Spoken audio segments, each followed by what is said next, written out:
ఆరు చాలా చిన్నది, నిశ్శబ్దంగా ఉంటుంది. కొండల మధ్యలో ఉన్న 6 రహస్యాలకు నిల్లింగ్. పాత రహస్యాలు. అందులో కేరళ పెద్దది కొండ మీద ఉన్న భవంతి. షెఫిలాస్టకు చేరుకున్న ఆ భవంతి ఆరి మీద నీడలా కమ్మి ఉంది. దాన్ని దెయ్యం బంగ్లా అని జనం అంటుంటారు. చిన్నపిల్లలు ఆ భవంతి గురించి కహ్లు చెప్పుకుంటారు. చల్లని గాలులు, వింత వెలుతురు గురించి కహ్లు. ఎవరు దాని దగ్గరికి వెళ్ళడానికి డేర్ చేయరు, గోపాల్ తప్ప.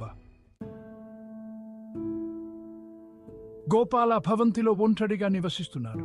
అతను జీవితాంతం అక్కడే ఉన్నాడు. అతను ఇప్పుడు ముసలివాడు. అతని ముప్పని ఎండిన ఆకుల ముడతలు పడింది. అయినా అతని కళ్ళు చురుగా ఉన్నాయి. అవి ఏది మిస్ చేయలేదు. ఆ కప్లను అతను నమ్మలేదు.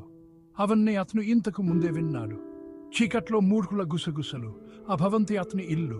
అది అతనికి భయాన్ని కలిగించలేదు, లేదా అతను అలా అనుకున్నాడు. కానీ గోపాల్ యొక్క జీవితం చీకటితో నిండిపోయింది. అతని బాధలు, వేదనలు అతని మనసును మసకబార్చాయి. అయినప్పటికీ అతని ఆశలు ఇంకా మిగిలి ఉన్నాయి. అతను ఒక రోజు ఈ చీటి నుండి బీతాన్ని ఆశించాడు. ఒక రాత్రి తుఫాను బీభత్సం సృష్టించింది. విరిగిన కిటికీల గుండా గాలి వీచింది. గోడపై వర్షం కురిసింది. గోపాల్ నిప్పు దగ్గర కూర్చుని చేతిలో ఒక పుస్తకంతో ఉన్నాడు. కానీ అతను దానిపై దృష్టి పెట్టలేకపోయాడు. ఇల్లు వింత శబ్దాలతో నిండిపోయింది. నేల కిర్చరా శబ్దం, గుసగుసలాడే స్వరాలు. అతను తాల్పైకెత్తి చూశాడు. అతని గుండె దడ్డలాడుతోంది. అది గాలినా లేకింకేదనానా? దర్యాప్తు చేయాలని నిర్ణయించుకున్నాడు. 4వ భాగం. కనిపించని సందర్శకుడు. అతను తన లాంతరు తీసుకుని హాల్లోకి నడిచాడు. నీళ్లు అతని చుట్టూ నాట్యం చేశాయి. అతను ఒక తలుపు దగ్గర ఆగాడు. అది కొంచెం తెరిచి ఉంది. అతను దాంతో తెరిచాడు. గది గాడిగా ఉంది, కానీ అతను దానిని అనుభవించగలిగాడు. ఒక కోణితి చట్లగా మరియు కనిపించకుండా అతను వెళ్ళడానికి తిరిగాడు. కానీ ఏదో అతన్ని ఆపింది. పాత్ దుమ్ము పట్టిన అద్దంలో అతని ప్రతిబింబం. అది నవ్వుతోంది. కథ భాగం. అద్దంలో ముమ్మలు. గోపాల్ తదేకంగా చూశాడు.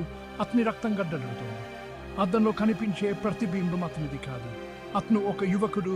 అతని ముఖం లేతగా మరియు చిక్కిపోయేసింది. అతని కట్లు లోతైన విషాదంతో నిండి ఉన్నాయి. ఆ యువకుడు చేయి పైకెత్తాడు. కీలు చేరుకుంటున్నాడు.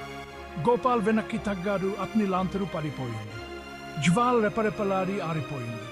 చక్రి అతన్ని కమ్మేసింది. అతను అరిచాడు. అతని స్వరం నిశ్శబ్దంలో ప్రతిధ్వనించింది.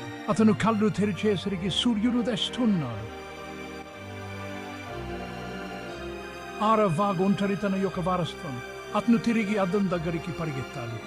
అది ఇప్పుడు అతని ప్రతిబింబం మాత్రమే. ముస్లి మరియు అలసిపోయిన అతను అవన్నీ ఆహరించుకున్నాడా? గది చుట్టూ చూశాడు. అతని మనసు పరుగెత్తింది. అప్పుడు అతను దానిని చూశాడు. నేలపై ఒక చిన్న దుమ్ము పట్టిన డైరీ. అతను దానిని తీసుకొని తెరిచాడు. పేజీలు చక్కని చేతిరాతతో నిండి ఉన్నాయి. అద్దంలో ఉన్న యువకుడి మాటలు. ఆ భవంతిలో చివరి నివాసి అతనే. అతను అక్కడే మరణించాడు, ఒంటరిగా మహిదే విదారకంగా. శాంతిని పొందలేక అతని ఆత్మ గోడల మంచి చిక్కుకుపోయింది. శాశ్వతంగా తిరుగుతూ ఉండడానికి వినాశనం. గోపాల్ చివరికి అర్థం చేసుకున్నాడు. ఆ భవంతిని కొంతమంది దుష్టశక్తి వెంటాడటం లేదు. అది ఒంటరితనం వల్ల వెంటాడబడింది. ఇప్పుడు అతను కూడా అవుతాడని అతనికి తెలుసు.